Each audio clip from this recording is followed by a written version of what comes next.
Hello everyone, तो कैसे हैं आप सब लोग। तो आज हमारी पॉलिटिक्स की class number 4th last topic जो हमने डिस्कस किया था वो था हमारा भारत की नागरिकता। तो अब हमारा नेक्स्ट टॉपिक है टॉपिक नंबर 10th मौलिक अधिकार। तो आज की वीडियो में दो टॉपिक पढ़ेंगे, पहला मौलिक अधिकार, दूसरा नीति निर्देशक सिद्धांत। ये दोनों टॉपिक बहुत ज़्यादा इंपॉर्टेंट है, एग्जामिनर के फेवरेट टॉपिक है, यहाँ से क्वेश्चन मैक्सिमम टाइम बनते हैं। ठीक है, ध्यान दीजिएगा इस पर। तो देखिए, इन वीडियोज़ में आपको पॉलिटिक्स पढ़ा रहा हूँ और बुक में ही आपको नोट्स बनाते हुए चल रहा हूँ ताकि रिवीजन करने में आसानी हो और नोट्स बनाने में आपको आसानी हो। तो देखिए, फर्स्ट पॉइंट आपको यहाँ से मार्क करना है, संयुक्त राज्य अमेरिका। मौलिक अधिकारों को हमारे संविधान में कौन से देश से लिया गया है? संयुक्त राज्य अमेरिका से ये आइडिया लिया गया था हमारे संविधान में।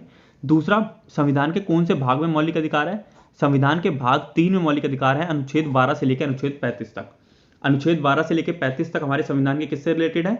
मौलिक अधिकार से, याद रखिएगा। नेक्स्ट पॉइंट है आपका, मौलिक अधिकारों में संशोधन हो सकता है। बस आपको ये पता होना चाहिए कि मौलिक अधिकारों में संसद चाहे तो संशोधन कर सकती है, बस ये पॉइंट पढ़ लीजिएगा एक बार। नेक्स्ट आपको याद रखना है राष्ट्रीय आपात।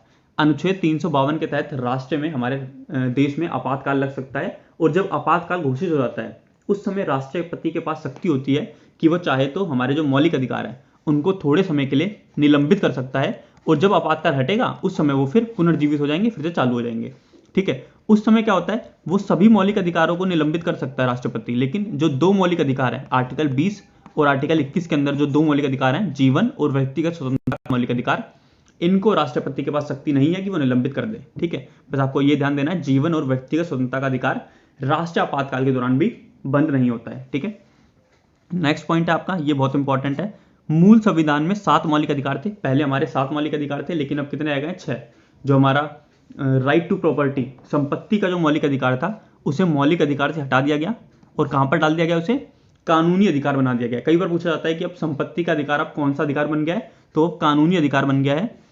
कैसे होता है ये? 44 संविधान संशोधन, जो 44वां संविधान संशोधन था, जो कि 1978 में हुआ था, इसके तहत संपत्ति के मौलिक अधिकार को हटाकर आर्टिकल 300 के तहत कहां पर डाल दिया गया? कानूनी अधिकार के अंतर्गत डाल दिया गया। इस पूरे पॉइंट को आप मार्क कर लीजिएगा और पढ़ लीजिएगा, आपको इजीली समझ में आ जाएगा। तो दो संविधान संशोधन है आपके, एक 42वां, एक 44वां। ये दोनों बहुत ज्यादा इंपॉर्टेंट है, इनको बिल्कुल नहीं भूलना है। 42वां होता आपका 1976 में और 44वां हुआ था आपका 1978 में। 44 के तहत क्या इंपॉर्टेंट हुआ वो यहाँ पे लिखा हुआ है, संपत्ति का अधिकार क्या बन गया आपका? कानून अधिकार, और कहां पर डाल दिया गया? आर्टिकल 300 के अंदर डाल दिया गया। ठीक है, और 42 को लघु संविधान संशोधन कहा जाता है, मतलब लघु संविधान कहा जाता है। इसके तहत जो चेंजेस हुए वो इतने ज्यादा इंपॉर्टेंट थे कि इसको भूमिका क्या दी गई? लघु संविधान की इसको भूमिका दे दी गई कि ये छोटा संविधान है। ठीक है, इसके तहत एक इंपॉर्टेंट पॉइंट हुआ था, उसको आप ध्यान रखिएगा। इसके तहत जो हमारा नीति निर्देशक सिद्धांत है, उनको मौलिक अधिकार के ऊपर सर्वोच्चता प्रदान की गई थी कि नीति निर्देशक सिद्धांत पहले आएंगे, मौलिक अधिकार बाद में आएगा। ये आप याद रखिएगा, इंपॉर्टेंट पॉइंट है ये। और इसके तहत हमने पढ़ा था प्रिम्बल में भी कुछ चेंज हुए थे, 3 शब्द प्रिम्बल में जोड़े गए थे, वो भी आप ध्यान रखिएगा। नेक्स्ट आगे बढ़ते हैं। नेक्स्ट आपका ये नोट, इसको भी याद करना है आपको। 1931 में कराची अधिवेशन हुआ था। 1931 में ऑल इंडिया कांग्रेस की मीटिंग कहाँ हुई थी? कराची में, इसीलिए से कराची अधिवेशन कहा गया। ये मीटिंग इसलिए इंपॉर्टेंट है क्योंकि इस मीटिंग में सबसे पहले कांग्रेस ने मूल अधिकारों की मांग की थी। मौलिक अधिकारों की मांग सबसे पहले कांग्रेस ने कहाँ की थी? कराची अधिवेशन में। ठीक है, इस मीटिंग के अध्यक्ष कौन थे? सरदार वल्लभ भाई पटेल जी थे। ये आपको इजीली याद हो जाएगा क्योंकि हमने यही पढ़ा था। संविधान सभा में जो समितियां बनी थी, उस समिति में मौलिक अधिकारों के लिए समिति बनी थी, उनके अध्यक्ष किसको बनाया गया था? सरदार वल्लभ भाई पटेल जी को मौलिक अधिकार की समिति का अध्यक्ष बनाया गया था। ये हमने पहले ही पढ़ा था। तो अगर आपको ये पॉइंट याद है तो आपको ये भी याद हो जाएगा कि सरदार वल्लभ भाई पटेल जी ने ही कांग्रेस में सबसे पहले कराची अधिवेशन में मौलिक अधिकारों की मांग की थी। ठीक है, तो इन दोनों पॉइंटों को मैच करके पढ़ेंगे तो इजीली नाम याद हो जाएगा आपको इनका। नेक्स्ट आपके मौलिक अधिकार कौन कौन से हैं? समता या समानता का अधिकार, स्वतंत्रता का अधिकार, शोषण के विरुद्ध अधिकार। तो ये आपको एक बार पढ़ लेना है क्योंकि जो मौलिक अधिकार है और नीति निर्देशक सिद्धांत है, यहाँ से ज्यादातर क्वेश्चन बनते हैं, तो इसको थोड़ा डीप में पढ़ना ही पड़ेगा आपको। तो जब भी आप इसे पढ़ें तो एक बार इसे रिवाइज कर लीजिएगा थोरोली, याद करने की कोशिश नहीं करनी, बस पढ़ लेना एक बार कि समता या समानता का अधिकार कहाँ से कहाँ तक है? अनुच्छेद 14 से 18 तक। स्वतंत्रता का अधिकार आपका अनुच्छेद 19 से 22 तक है, क्योंकि कई बार क्वेश्चन आ जाता है, जैसे आपको बोल दिया धार्मिक स्वतंत्रता का अधिकार किसके अंतर्गत है, और आपको ऑप्शन में होगा 14 से 18 में, 19 से 22 में, 23 से 24 में, 25 से 28 में। इस टाइप के भी क्वेश्चन कई बार बन जाते हैं अगर क्वेश्चन हार्ड बनाने की ट्राई करेंगे एग्जामिनर तो। ठीक है, तो एक बार इसे पढ़ लेना है आपको सिंपली थोरोली, ऐसा याद करने की कोशिश नहीं करनी है। नेक्स्ट हम आगे देखते हैं। देखिए, फर्स्ट पॉइंट आपका दे रखा है समता या समानता का अधिकार। ये आपका पहला मौलिक अधिकार है और यहां से आपका स्टार्ट होता है मौलिक अधिकारों के अंतर्गत कौन कौन से आर्टिकल आते हैं, अनुच्छेद आते हैं, और उन अनुच्छेदों में आपको क्या बता रखा है। यहां से मैं आपको मार्क कराता चलूंगा कि आपको कौन सा अनुच्छेद याद रखना है, कि उसके अंतर्गत क्या आता है। वैसे आप सबको एक बार पढ़ लीजिएगा, लेकिन कुछ इंपॉर्टेंट है कई बहुत ज़्यादा, उनको आपको अच्छे से याद रखना है, ठीक है। तो पहला आपका अनुच्छेद है समता या समानता के अधिकार के अंतर्गत कौन कौन से अनुच्छेद आते हैं, 14 से 18 तक अनुच्छेद इसके अंतर्गत आते हैं। पहला आपका अनुच्छेद नंबर 14, इसके अंतर्गत है विधि के समक्ष समानता, कानून के सामने सब लोग बराबर होंगे, चाहे अमीर हो गरीब हो, सबको बराबर न्याय मिलेगा, ये आर्टिकल 14 बताता है हमें। नेक्स्ट है आपका आर्टिकल 15, ये आपको याद रखना है, इंपॉर्टेंट है ये। आर्टिकल 15 बताता है धर्म, नस्ल, जाति, लिंग या जन्म स्थान के आधार पर कोई भी भेदभाव नहीं होगा। तो किसी प्रकार का भी भेदभाव होता है देश में तो उसको बंद करवाना किसकी जिम्मेदारी है, आर्टिकल 15 की, ठीक है।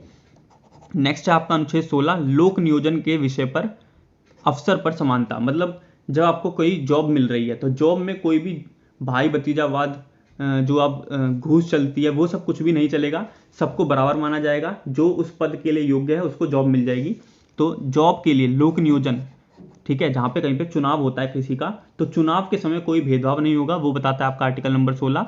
उसके बाद आपका मोस्ट इंपॉर्टेंट आर्टिकल 17, आर्टिकल 17 बोलता है अस्पृश्यता का अंत।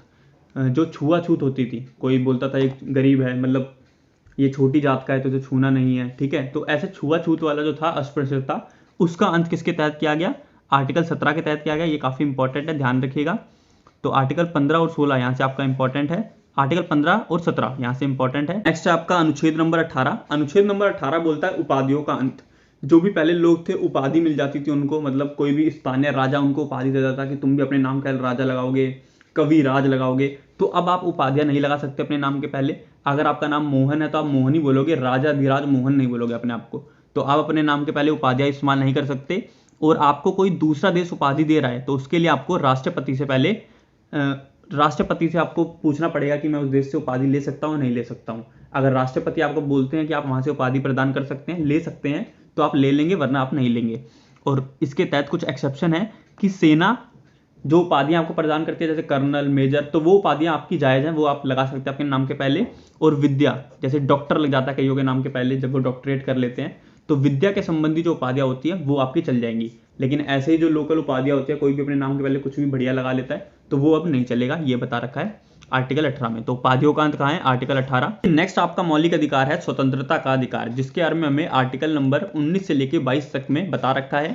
पहला हमने पढ़ा था समता या समानता का अधिकार, जो कि कहां से कहां तक था, 14 से लेकर 18 तक। अब हम पढ़ते हैं आर्टिकल नंबर 19, ये इंपॉर्टेंट है, मार्क कर लीजिएगा। इसमें आपको 7 तरह की स्वतंत्रता प्रदान की गई है। पहला क्या है, आर्टिकल 19A में बोलने की स्वतंत्रता है। आप किसी के खिलाफ भी बोल सकते हैं, लेकिन एक गरिमा बना के, उस सामने वाले की कुछ इज्जत है उसको देखते हुए, ठीक है। तो कई बार बनता है क्वेश्चन की प्रेस, समाचार पत्र है, जो मीडिया है, उनको जो स्वतंत्रता मिल रखी है बोलने की, किसी के खिलाफ अपने विचार प्रकट करने की, ये किसके तहत मिली है, आर्टिकल 19A के तहत मिली है। बाकी ये इंपॉर्टेंट नहीं है, बस एक बार पढ़ लीजिएगा। 19B में आपको कहीं पर भी इकट्ठा होने की स्वतंत्रता है। 19C में संघ बना सकते हैं, कोई ग्रुप बना सकते हैं आप चाहे तो। 19D में आप देश के किसी भी क्षेत्र में घूम सकते हैं, आ जा सकते हैं, स्वतंत्रता है आपको पूरी। 19 का E बोलता है आपको कि आप देश के किसी भी क्षेत्र में जाकर निवास कर सकते हैं। अभी आप यूपी में रहते हैं तो आप चाहें तो तेलंगाना में जाके बस जाए, कोई आपसे कोई सवाल नहीं पूछ सकता। 19G कहता है कि आप किसी भी क्षेत्र में देश के पूरे कहीं पर भी जाकर व्यापार कर सकते हैं, जीविका चला सकते हैं। ये आपको स्वतंत्रता आर्टिकल 19 के तहत दे रखी है। एक बार पढ़ लीजिएगा, 19A यहाँ पे इंपॉर्टेंट है, उसे मार्क कर लीजिएगा। अगर आप ऑनलाइन कोचिंग लेने के लिए प्लान कर रहे हैं तो आप अनअकैडमी को ज्वाइन कर सकते हैं। यहाँ पर आपको इंडिया के बेस्ट टीचर मिल जाएंगे। एनडीए के लिए आपका कमांडो 2.0 बैच स्टार्ट हो रहा है 24 नवंबर से, आप इसमें एनरोल कर सकते हैं। अभी आपका प्राइस डाउन चल रहा है, तो अभी आप इसमें सब्सक्राइब करते हैं तो आपको स्पेशल बेनिफिट्स मिल जाएंगे। ऐसे ही आपके एनडीए के लिए स्पेशल ऑफर्स हैं, आप इनका फायदा उठा सकते हैं। नेवी के लिए आपका स्पेशल बैच चल रहा है, जहां पर आपके काफी फेमस और अच्छा पढ़ाने वाले टीचर्स मिल जाएंगे। 17 नवंबर से 15 जनवरी तक ये कोर्स चलेगा आपका। वायु एयरफोर्स वाई ग्रुप के लिए आप बैच ज्वाइन कर सकते हैं। यहाँ पर एनडीए सब्सक्रिप्शन की जो फीस है वो लिखी हुई है, और यहाँ पे एयरफोर्स, नेवी, कोस्ट गार्ड के सब्सक्रिप्शन की जो फीस है वो है। काफी नॉमिनल फी में आपको बढ़िया कंटेंट मिल जाएगा, और जो काफी प्रोफेशनल टीचर है जो काफी अच्छा पढ़ाते हैं वहां से आप पढ़ सकते हैं इनसे, ठीक है। तो आप फीस देख सकते हैं, काफी नॉमिनल फी है, और इस फीस में भी आपको एडिशनल 10% डिस्काउंट मिल जाएगा अगर आप मेरा कूपन कोड यूज करते हैं ज्ञानी 10, ठीक है, कैपिटल में है ज्ञानी 10। अगर आप इसे यूज करेंगे तो आपको एडिशनल बेनिफिट मिल जाएगा। तो अगर आप इसको सब्सक्राइब करने का प्लान कर रहे हैं तो आप मुझसे बात कर सकते हैं, इंस्टाग्राम पे बात कर सकते हैं। जो एडिशनल बेनिफिट्स आपको मैं दिलवा सकता हूं वो भी मैं आपको दिलवाने की कोशिश करूंगा, ठीक है। नेक्स्ट है आपका आर्टिकल नंबर 20। इसके तहत आपको स्वतंत्रता मिलती है कि अपराधों के लिए 2 सिद्धि में संरक्षण।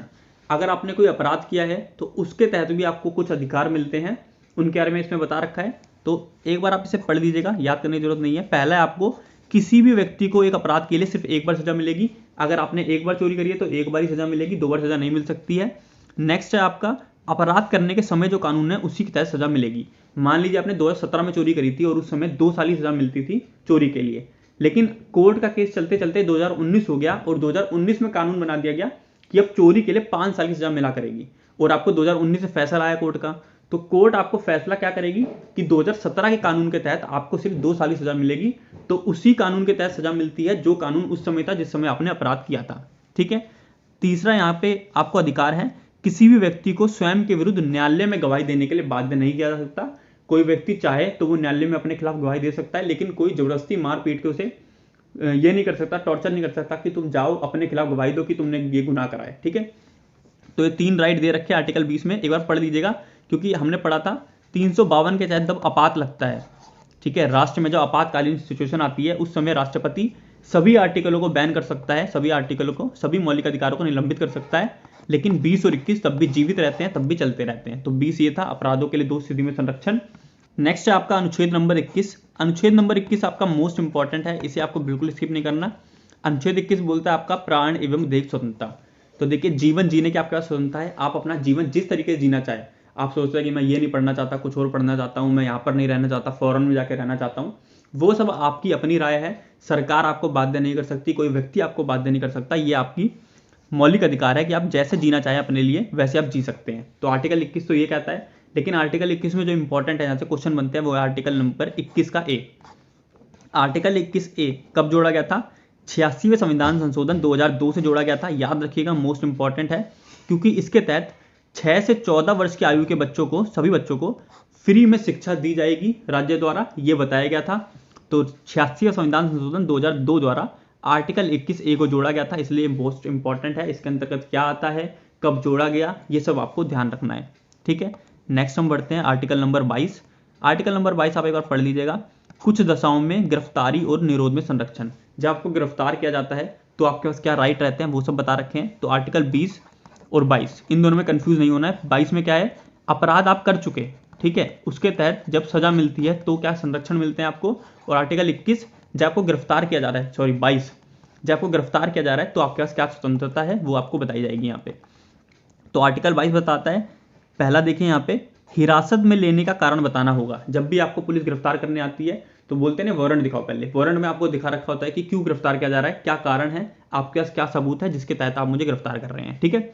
नेक्स्ट है आपका 24 घंटे के अंदर आपको दंड अधिकारी के समक्ष पेश किया जाना चाहिए। तो 24 घंटे का समय मिलता है उनको कि 24 घंटे के अंतर्गत उन्हें वहां पे आपको दिखाना पड़ेगा, वरना आपके पास मौलिक अधिकार है कि आप बंदी प्रत्यक्षीकरण के तहत सुप्रीम कोर्ट में याचिका कर सकते हैं। ठीक है। नेक्स्ट है आपका 3rd नंबर, उसे अपने पसंद के वकील से सलाह लेने की स्वतंत्रता है। जब आपको गिरफ्तार किया जा रहा है तो आप बोल सकते हैं वहां पे कि मुझे वकील बुलाना है, ये सब करना है, तो ये आपकी स्वतंत्रता है जब आपको गिरफ्तार किया जा रहा हो। ठीक है। तो एक बार पढ़ लीजिएगा ऐसे सिंपल। नेक्स्ट है आपका शोषण के विरुद्ध अधिकार, जो कि आता है आपका आर्टिकल नंबर 23 और आर्टिकल नंबर 24 में। ठीक है। हमने 19 से 22 तक में क्या पढ़ा, स्वतंत्रता का अधिकार। शोषण के विरुद्ध अधिकार में पहला है आपका मानव के दुर्व्यापार और बलात्श्रम का प्रतिबंध। मानव का दुर्व्यापार, किसी भी इंसान को आप बेच खरीद नहीं सकते हैं। जैसे कई लोग करते हैं ना, नौकर बना लेते हैं और उसको कहीं पे बेच देते हैं। तो दास वाला प्रथा खत्म करी गई और किसी को बेचना खरीदने में प्रतिबंध है। यहाँ पे बलात्श्रम, किसी से जबरदस्ती आप काम नहीं करा सकते। किसी की मर्जी है तो आप क्या काम कर सकता है, किसी की नहीं मर्जी है तो आप उसे जबरदस्ती नहीं कर सकते कि आप उसका काम करें आप। ठीक है। तो अनुच्छेद 23 आप समझ गए होंगे। नेक्स्ट है आपका अनुच्छेद 24, ये दोनों इंपॉर्टेंट है, एक बार ध्यान रखिएगा। अनुच्छेद 24 है बालकों के नियोजन का प्रतिबंध। 14 वर्ष से कम आयु के बच्चों को आप खतरनाक जगहों पर काम पे नहीं लगा सकते, या फिर कहीं पर भी काम करवाना प्रतिबंधित है, ये आप ध्यान रखिए 14 वर्ष से कम साल के बच्चों का। नेक्स्ट मौलिक अधिकार है आपका धार्मिक स्वतंत्रता का अधिकार, जो कि आपका अनुच्छेद 25 से लेकर 28 तक के अंतर्गत है। अनुच्छेद 25 में दिया है अंतःकरण की ओर धर्म को अबाध रूप से मानने, आचरण और प्रसार करने की स्वतंत्रता। तो आपका कोई धर्म है, आप उसको जितने भी शिद्दत से मानना चाहे आप मान सकते हैं, उसका प्रचार प्रसार करना चाहें, दूसरों को भी उसके धर्म के बारे में बताना चाहे तो आप बता सकते हैं। तो ऐसी आपको स्वतंत्रता मिल रखी है अनुच्छेद 25 के अंतर्गत, एक बार पढ़ लीजिएगा। अनुच्छेद 26 धार्मिक कार्यों के प्रबंध की स्वतंत्रता। कोई भी आपका धार्मिक कार्य है, जैसे कई लोग रामलीला करवाते हैं, भगवत गीता करवाते हैं, फिर कुछ भी करवाते हैं, ठीक है, तो उन सब लोगों को अपने धार्मिक त्योहारों को मनाने की स्वतंत्रता है। और कोई भी धार्मिक कार्य कराना चाहे तो उसकी पूरी स्वतंत्रता दे रखी है आर्टिकल 26 में। आर्टिकल 27 है, राज्य किसी भी व्यक्ति से ऐसे कर देने के लिए बाध्य नहीं कर सकती है जिसकी आय किसी विशेष धर्म अथवा धार्मिक संप्रदाय की उन्नति या पोषण में व्यय करने के लिए विशेष रूप से निश्चय कर दी गई हो। तो ऐसे पैसे जो कि मंदिर, मस्जिद या किसी धर्म को बढ़ावा देने के लिए इस्तेमाल किए जाने हैं, उन पैसों पर इनकम टैक्स लगाना कंपलसरी नहीं है। आर्टिकल 27 आपको बताता है। ठीक है, एक बार पढ़ लीजिएगा, सिंपल आइडिया में होना चाहिए कि किस आर्टिकल में क्या है। ठीक है, नेक्स्ट है आपका आर्टिकल नंबर 28। यह आपको बोलता है कि राज्य विधि से पूर्णता पोषित किसी शिक्षा संस्थान में कोई धार्मिक शिक्षा नहीं दी जाएगी। मतलब सरकार के अंतर्गत, जो पूर्णता सरकार के अंतर्गत स्कूल कॉलेज आते हैं या फिर शिक्षण संस्थान आते हैं, ऐसे शिक्षा संस्थानों में कोई भी धार्मिक शिक्षा नहीं दी जाएगी सरकार द्वारा। और वहाँ के जो विद्यार्थी हैं उन्हें किसी भी धार्मिक अनुष्ठान या धर्म आदेश, धार्मिक शिक्षा लेने के लिए बाध्य नहीं किया जा सकता, उन पर जबरदस्ती नहीं की जा सकती। तो सरकारी स्कूल कॉलेजों में कोई धार्मिक शिक्षा नहीं दी जाएगी, ये बता रखा है आपका अनुच्छेद 28 में। बस एक बार पढ़ लीजिएगा, इंपॉर्टेंट नहीं है ऐसे। नेक्स्ट आपका मौलिक अधिकार है संस्कृति एवं शिक्षा संबंधित अधिकार। यह हमारा दे रखा है अनुच्छेद 29 और 30 में। इसके तहत देखिए क्या है, अल्पसंख्यक वर्गों के हितों का संरक्षण। तो अल्पसंख्यक वर्ग है ऐसे लोग जिनकी पॉपुलेशन, कोई एक जाति या समुदाय के लोग हैं जिनकी पॉपुलेशन हमारे समाज में 10% से कम है, तो ऐसे लोगों को अल्पसंख्यक माना जाता है। उनकी संख्या कम है तो ये अल्पसंख्यक है। इन लोगों को राइट दे रखा है कि वो अपनी भाषा, लिपि और संस्कृति को सुरक्षित रख सकते हैं और सरकार इनका साथ देगी ऐसा करने में। और उनको भाषा, जाति या धर्म एवं संस्कृति के आधार पर किसी भी सरकारी शैक्षिक संस्थान में प्रवेश से नहीं रोका जाएगा। ठीक है, तो अल्पसंख्यक वर्गों के हितों के संरक्षण में कि वो अपनी भाषा, लिपि और संस्कृति का संरक्षण कर सकते हैं और उन्हें धर्म, नस्ल, जाति, लिंग, जन्म स्थान, जो कि हमने आर्टिकल 15 में पढ़े थे, उनके आधार पर इन्हें किसी भी शैक्षिक संस्थान में प्रवेश लेने से नहीं रोका जाएगा। ये बता रखा है आपका आर्टिकल नंबर 29 में। यहाँ पर एक बार पढ़ लीजिएगा। वर्तमान में 6 समुदाय हमारे यहाँ अल्पसंख्यक वर्ग के अंदर आते हैं: मुस्लिम, पारसी, ईसाई, सिख, बौद्ध और जैन धर्म के लोग। ये सब अल्पसंख्यक वर्ग है हमारे देश में। ठीक है, नेक्स्ट हमारा संस्कृति और शिक्षा संबंधी अधिकार से रिलेटेड है अनुच्छेद नंबर 30, शिक्षा संस्थाओं की स्थापना और प्रशासन करने का अल्पसंख्यक वर्गों का अधिकार। तो अल्पसंख्यक वर्गों के पास यह अधिकार है कि वो अपनी पसंद का शैक्षिक संस्थान चला सकते हैं। ऐसा संस्थान जिसमें सिर्फ उन्हीं के धर्म की शिक्षा दी जाए, ऐसा संस्थान भी वो चला सकते हैं। ये स्वतंत्रता मिल रखी है उन्हें और सरकार उसे अनुदान देने में किसी भी तरह से भेदभाव नहीं करेगी। सरकार भी उनकी सहायता करेगी, वित्तीय सहायता करेगी और भेदभाव नहीं करेगी कि ये दूसरे धर्म का है तो इसको कम पैसे दें, ऐसा सरकार भेदभाव नहीं करेगी। ये सब बता रखा है। तो यहाँ से आप याद रखिए कि अल्पसंख्यक वर्गों को अधिकार है कि वो अपने धर्म के लिए कोई भी शिक्षण संस्थान की स्थापना कर सकते हैं। एग्जाम्पल बताता हूँ, जैसे मुस्लिम शिक्षा कहाँ मिलती है? मदरसा में। ठीक है, तो मदरसा एक शिक्षण संस्थान आता है आर्टिकल 30 के तहत, जिसके अंतर्गत एक पर्टिकुलर धर्म की शिक्षा दी जाती है। ये अल्पसंख्यक वर्गों के अधिकार के अंतर्गत आता है। ठीक है, तो लास्ट आपका मौलिक अधिकार है संवैधानिक उपचारों का अधिकार, और ये बहुत ज्यादा इंपॉर्टेंट है। संवैधानिक उपचारों का अधिकार आपका आता है आर्टिकल नंबर 32 के अंतर्गत, और इसमें बता रखा है कि आप के जो जितने मौलिक अधिकार हैं, अगर उनका हनन होता है, उनके खिलाफ कोई जा रहा है, तो आपके पास क्या राइट्स हैं, आप क्या चीजें कदम उठा सकते हैं जिनसे आपके जो मौलिक अधिकारों का हनन हो रहा है वो बंद हो जाए। ठीक है, तो यहाँ पे आप पहले याद रखिए, डॉक्टर भीमराव अम्बेडकर जी ने संवैधानिक उपचारों के अधिकार को संविधान की आत्मा कहा है। ये इंपॉर्टेंट है, ध्यान रखिएगा। संविधान की आत्मा डॉक्टर भीमराव अम्बेडकर द्वारा किसे कहा गया है? संवैधानिक उपचारों के अधिकार को। ठीक है, इसके आगे हमारा अनुच्छेद नंबर 32 क्या कहता है? इसके तहत मैंने आपको बताया कि उच्चतम न्यायालय में जाकर आप कंप्लेंट कर सकते हैं अगर आपके मौलिक अधिकारों का हनन हो रहा है तो। देखिए, आर्टिकल 32 के तहत आपके 5 उपचार दिए हुए हैं। पहला है आपका बंदी प्रत्यक्षीकरण। बंदी प्रत्यक्षीकरण के तहत क्या होता है? उस व्यक्ति की प्रार्थना पर यह जारी किया जाता है जो यह समझता है कि उसे अवैध रूप से बंदी बनाया गया है। तो एक एग्जाम्पल के तरीके समझिए, एक बंदे को जेल में 36 घंटों से बंद कर रखा है। ठीक है, 36 घंटों से बंद कर रखा है, और हमारे पास आर्टिकल 22 में क्या बता रखा है? आर्टिकल 22 जो मौलिक अधिकार है वो हमारा बता रखा है कि 24 घंटे के अंतर्गत उसे न्यायालय में प्रस्तुत करना होता है। तो इस सिचुएशन में क्या हो रहा है? उस व्यक्ति का मौलिक अधिकार का हनन हुआ है, उसे 24 घंटे से ज्यादा समय के लिए जेल में बंद किया गया और न्यायालय के सामने प्रस्तुत नहीं किया गया। तो इस सिचुएशन में वो व्यक्ति न्यायालय से अर्जी कर सकता है और न्यायालय यहाँ पे आदेश देगा बंदी प्रत्यक्षीकरण का, कि जो बंदी है उसे प्रत्यक्ष किया जाए, एक निश्चित समय पर निश्चित स्थान पर प्रस्तुत किया जाए, जिससे न्यायालय उसको बंदी बनाए जाने के कारणों पर विचार कर सके। तो बंदी प्रत्यक्षीकरण क्या है? सिंपल भाषा में याद रखिए कि कोई व्यक्ति को आपने अवैध रूप से बंदी बना रखा है तो उसका अधिकार है कि वो न्यायालय में मांग कर सकता है कि उसे न्यायालय के समक्ष प्रस्तुत किया जाए। ठीक है, सिंपल भाषा में याद रखना है, इसी टाइप से क्वेश्चन बनते हैं। नेक्स्ट आपका उपचार मिला है परम आदेश। तो देखिए, परम आदेश से आप क्या समझते हैं, पहले वो देखिए, वर्डों से क्या समझ रहे हैं। परम, परम मतलब ऊपर से, तो कोई ऊपर से आपके ऊपर आदेश आ रहा है तो उसका मतलब क्या होगा? परम आदेश। अब इसे समझते हैं। मान लीजिए आप एक सार्वजनिक पद पर हैं। सार्वजनिक पद मानता हूं कि कोई भी सरकारी कर्मचारी हैं आप एक क्लर्क हैं किसी सरकारी दफ्तर में, और कोई व्यक्ति आपके पास आता है, ए बी कोई भी व्यक्ति आपके पास आता है और आपसे कोई कार्य करवाता है, लेकिन आप कार्य करने से मना कर देते हैं, ठीक है, कोई भी रीजन हो सकता है, आपने कार्य करने से मना कर दिया, तो इन व्यक्ति के पास अधिकार है कि न्यायालय में कंप्लेंट करते हैं आपकी कि आप एक सार्वजनिक पद पर बैठे हुए हैं, सरकारी कर्मचारी, और अपना कार्य क्यों नहीं कर रहे हैं। तो न्यायालय वहां से आपके ऊपर परम आदेश देगी। परम आदेश के तहत आपसे पूछेगी कि आप अपने सार्वजनिक कर्तव्यों का निर्वाह क्यों नहीं कर रहे हैं। तो सार्वजनिक कार्य पर कोई पदाधिकारी है सार्वजनिक पद पर और वो अपने कार्य को नहीं कर रहा है, तो वहां न्यायालय क्या करती है, परम आदेश देती है उसे, ठीक है। तो सिंपल था, याद हो गया होगा आपको ये। तो परम आदेश में यहाँ पे मार्क कर लीजिएगा। इस प्रकार के आज्ञा पत्र के आधार पर पदाधिकारियों को उसके कर्तव्यों का पालन करने का आदेश दिया जाता है कि आप जो कार्य नहीं कर रहे हैं उन्हें करें और अपने सार्वजनिक कर्तव्यों का निर्वाह करते रहें, ठीक है। नेक्स्ट है आपका प्रतिषेध लेख। प्रतिषेध शब्द का मतलब होता है प्रोहिबिट करना, मना करना। किसी चीज के लिए किसी को रोक दूं मैं तो उसे कहते हैं प्रतिषेध करना। तो प्रतिषेध लेख का मतलब होता है रोकना। तो सुप्रीम कोर्ट और हाई कोर्ट ये किसको बोलते हैं, लोअर कोर्ट को। यहाँ पे दिया होगा देखिए, सर्वोच्च न्यायालय तथा उच्च न्यायालय द्वारा निम्न न्यायालय या फिर अर्ध न्यायिक न्यायाधिकरण को यह जारी किया जाता है। तो छोटा कोर्ट है कोई, लोअर कोर्ट है, तो वो मान लीजिए दो राज्यों के बीच के विवाद के बारे में सुनवाई कर रहा है, तो ये उसके अधिकार क्षेत्र में आता ही नहीं है। ये किसका अधिकार क्षेत्र है, सुप्रीम कोर्ट का। तो ऐसे मामले जो इनके अधिकार क्षेत्र से बाहर हैं, कोई ऐसा बड़ा मुद्दा है जो कि इनके अधिकार में आता ही नहीं है, हाई कोर्ट के मामले में आता है या फिर सुप्रीम कोर्ट के, अगर उनके बारे में सुनवाई कर रहे हैं तो सुप्रीम कोर्ट और हाई कोर्ट क्या करता है, प्रतिषेध लेख निकाल देता है कि इन मामलों को तुम अपने आप सुनवाई मत करो क्योंकि तुम्हारे अधिकार क्षेत्र से बाहर हैं, और इन्हें अपने पास ले लेता है सुप्रीम कोर्ट या हाई कोर्ट। तो ये छोटे न्यायालयों को सुप्रीम कोर्ट और हाई कोर्ट द्वारा जारी किया जाता है अगर वो ऐसे अधिकारों पर सुनवाई कर रहे हो जो कि उनके अधिकार क्षेत्र से बाहर हैं, ठीक है। यहाँ पर आप पढ़ेंगे तब भी आपको क्लियर हो जाएगा, सिंपल भाषा में बता रखा है, ठीक है। ये पांचों उपचार बहुत इंपॉर्टेंट है, सबका नाम याद रखना है। इससे आपके पास उपचार 4 नंबर उत्प्रेषण। उत्प्रेषण का इंग्लिश मतलब होता है क्राइटेरिया। उत्प्रेषण मतलब अपने अधिकार क्षेत्र में ले लेना उसे, ठीक है। सुप्रीम कोर्ट और हाई कोर्ट इसे प्रस्तुत करती है किसको, लोअर कोर्ट को। मान लीजिए कोई मुकदमा था वहां पर चला और उसका डिसीजन आ गया।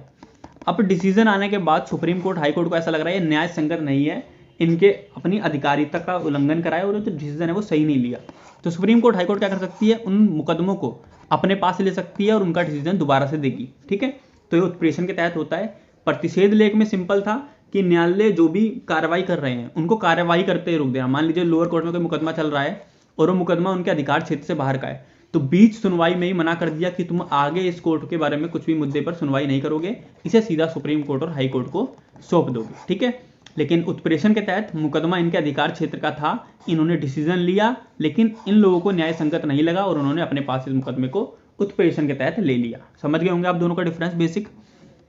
नेक्स्ट है आपका अधिकार प्रच्छालेख, ठीक है। इतना ज्यादा कंफ्यूज नहीं होना है, थोड़े कंफ्यूजिंग है, लेकिन प्रतिषेध लेख मना कर देना, उत्प्रेषण अपने पास ले लेना, ठीक है। इतना हैवी क्वेश्चन नहीं बनेगा, सिंपल भाषा में याद रखें, मना करना और अपने पास लेना बस।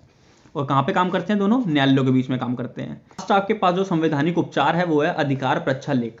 अधिकार प्रच्छालेख से आप समझ सकते हैं अधिकार पूछना कि आपने ये कार्य किस अधिकार से किया है। सिंपल ये बात पूछने के लिए ये न्यायालय द्वारा लाया जाता है। इसके तहत क्या होता है कि न्यायालय उस अधिकारी से पूछती है, कोई अधिकारी है, मान लीजिए आप एक क्लर्क के पद पर काम कर रहे हैं, लेके चलते हैं, और एसडीएम के ऑफिस में आप क्लर्क के पद पर काम कर रहे हैं, लेकिन आपने जो काम कर दिया, जो आपने एक डॉक्यूमेंट में साइन कर दिए, लेकिन वो साइन करना किसका काम था, एसडीएम का काम था, और आपने उस डॉक्यूमेंट में साइन कर दिए, तो आपके ऊपर अधिकार प्रच्छालेख लगेगा और न्यायालय आपसे पूछेगा किस अधिकार से आपने ये काम करा है। क्योंकि आपने अपने अधिकार क्षेत्र से बाहर का काम कर दिया, तो आपके ऊपर ये पूछा जा सकता है कि आपने किस अधिकार से काम करा है। अगर आपको परमिशन मिल रखी सही थी, लेकिन आपने अपने मर्जी से दूसरे के अधिकार का काम कर दिया, तो आपके ऊपर अधिकार प्रच्छालेख लगाया जा सकता है। तो ये थे आपके 5 संवैधानिक उपचार। आर्टिकल 32 संविधान का है, वो सुप्रीम कोर्ट को ये निर्देश देता है, सुप्रीम कोर्ट के पास ये निर्देश है कि अगर आपके मौलिक अधिकारों का हनन हो रहा हो तो वो इन 5 रिट्स को, रिट्स कहते हैं, याद रखिएगा, इन 5 रिट्स को आपके मौलिक अधिकारों को बचाने के लिए लागू कर सकता है, ठीक है। तो 5 रिट्स हैं सुप्रीम कोर्ट के पास आर्टिकल 32 के तहत, जिससे वो मौलिक अधिकारों को बचा सकता है। यही अधिकार आर्टिकल 226 संविधान का आर्टिकल 226 यही अधिकार किसको देता है, हाई कोर्ट को दे सकता है, और हाई कोर्ट के पास भी यही 5 रिट होती हैं मौलिक अधिकारों को बचाने के लिए। तो अगर आपके मौलिक अधिकार को हनन हो रहा है तो आप क्या कर सकते हैं, आर्टिकल 226 के तहत हाई कोर्ट में जा सकते हैं, और आप चाहें तो आर्टिकल 32 के तहत डायरेक्ट सुप्रीम कोर्ट में भी जा सकते हैं। उन दोनों को अधिकार है कि वो 5 रिट्स को जारी करे। ये 5 रिट हैं आपकी, पता होनी चाहिए आपको। आगे बढ़ते हैं। नेक्स्ट पॉइंट आपको याद रखना है मौलिक अधिकारों में संशोधन। तो मौलिक अधिकारों में कैसे संशोधन हुआ, इसके बारे में आपको ज्यादा नहीं पढ़ना है, आपको सिंपल ये याद रखना है। क्वेश्चन इस टाइप से बनता है कि आपको 4 कोर्ट केस का नाम दे रखा होगा, और आपसे पूछ रखा होगा इनमें से कौन सा कोर्ट केस मौलिक अधिकारों के संशोधन से रिलेटेड है। तो पहले कोर्ट केस का आपको नाम याद रखना है, गोलकनाथ बनाम पंजाब राज्यवाद। पहले कोर्ट केस कहां चला? पंजाब के हाई कोर्ट में चला था। वहां पर फैसला लिया गया कि संविधान के किसी भाग में आप संशोधन कर सकते हैं। लेकिन जब यह कोर्ट केस सर्वोच्च न्यायालय सुप्रीम कोर्ट में पहुंचा तो वहां पर फाइनल डिसीजन आया कि मूल अधिकारों में संशोधन नहीं किया जा सकता, बाकी सभी भागों में संशोधन आप कर सकते हैं। ठीक है, आर्टिकल 68 में निर्धारित प्रक्रिया के माध्यम से मूल अधिकार में आप संशोधन नहीं कर सकते। यह फैसला लिया गया गोलकनाथ बनाम पंजाब राज्यवाद के कोर्ट केस में। ठीक है, नेक्स्ट आपको कोर्ट केस याद रखना है, केशवनाथ भारती बनाम पंजाब राज्यवाद।